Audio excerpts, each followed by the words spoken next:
Alright, and welcome to the third and final part of the sugar wash that we're doing. So, got this guy up to 5 gallons. It still feels a little warm. You know, all I did was add, like, because I'm just doing a sugar wash, and I'm going to be distilling this anyways. All I used was regular tap water, and Champagne Urbana has really good tap water. But I actually do have a thermometer right here. And I got this from one of my guys at the brewing community. So we can get ourselves an internal temperature.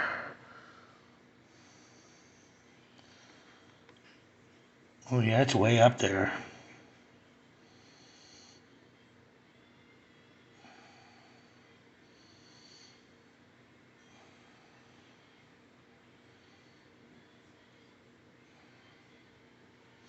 So yeah, it's still in the 90s.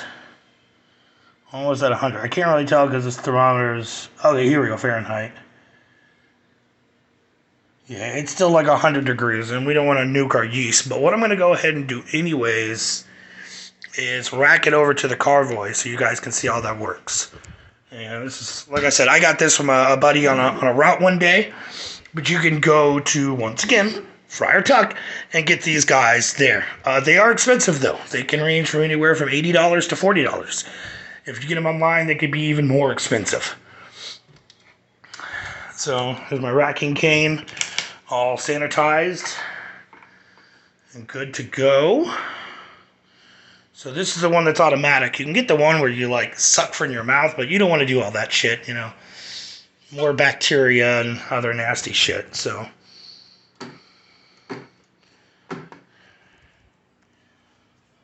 And there you go. Oh, it looks a little foggy and shit in there. And did I... Hold on a second. I just remembered something. Okay.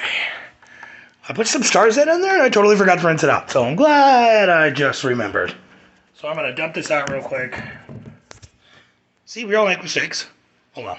Alright, so I know I said I just put Starzan in there and then actually I kind of screwed that up a little bit, but that was actually my bad. So I had Starzan concentrate in there. So, yeah, I didn't want just a giant pool of Starzan at the bottom, but I rinsed it out. Like I said, see, there's still some bubbles and everything like that. The bubbles are fine, but not like concentrate. So, good for sanitizing, but not pouring a whole bunch of concentrate at the bottom. So... Like I said, we've got our brew bucket up here, doing our gravity, coming through our racking cane, going into our carboy. So, while that does that, and it will take a little while. I mean, this is 5 gallons. I mean, you're going to want to get one of these. This is an air trap bubbler. Because, like I was saying earlier about sanitization and stuff like that, you don't want to have any buggies or any other funky stuff getting in there. So this water air trap will basically... Hold on, I'm in my room with all my other brewing stuff.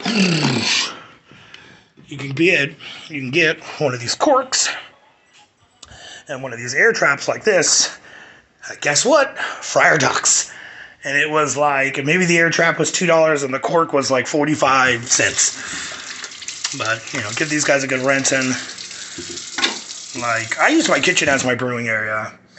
And I just, like, kind of, like, wipe everything down. You know, with, like, bleach and shit like that.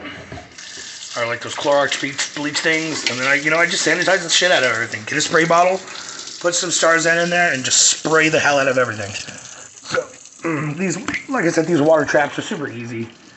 You just put a little water in there. Shake it out. You know, there's a little max sign that says, to this level, you know. Put your cap back on.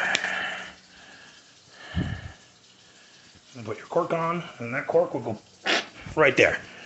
So I'm going to pause this so we can get to the other part of pitching our yeast and everything like that. But I got to get this up to temperature first. But you can... A lot of people put vodka in these because these can, what do you call it, the fuck is the word where shit goes away? evaporate. These can't evaporate. Water can. A lot of people put like vodka in there because it won't go bad. And also it still like would keep more bugs out. Some people put Starzan in there.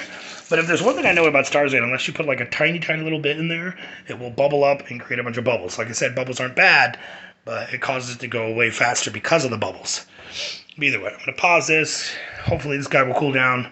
If not, I'll dunk it in an ice bath. And then we'll pitch the yeast.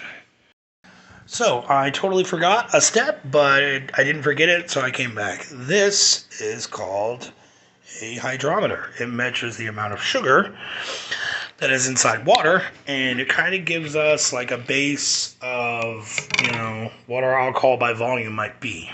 So, I pinched the hose. I pinched this hose, and then kind of just took my graduated cylinder, filled some of it up, and then went from there. This is, like I said, sanitized. And I got this filled up. And so, yeah. I'm imagining it being pretty high up there. So this guy will kind of float. So we're already past the 1.100. So we're looking at 1.2222. So we have our first starting gravity. So I always write it down so we know what we end up with. Let me grab a pen. I know some of these videos are going to be a little long, but deal with it. So, oh my God, this is my wife's notebook. 1.222. All right, I'm going to pause this real quick. Well, actually, I might have to make a fourth video. No.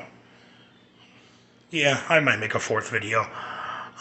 Mostly because I gotta dump this back into there, and I gotta wait. I just took the temperature on this, and it's still in the 90s, so. Yeah, so what I'll do on the next video is that we will come back. I'll show you how to convert your gravity reading in a special calculator online, which all you have to do is Google ABV calculator.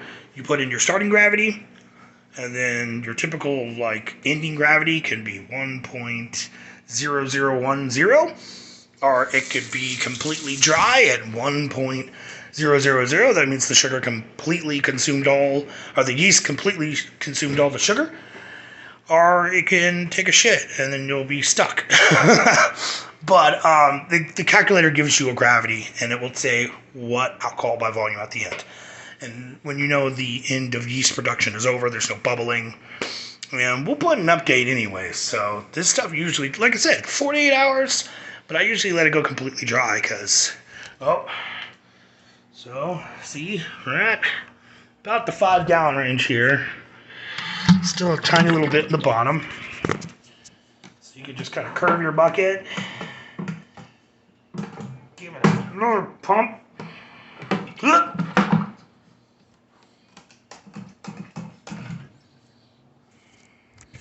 Gonna give it another pump and get all that little bit out.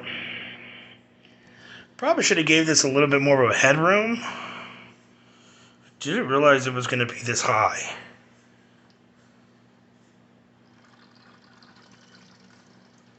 Yeah, we'll come back with that. I might switch it over to the 6-gallon, which would just be an easy rack over, but sometimes I make mistakes. But yeah, we'll come back on the fourth video.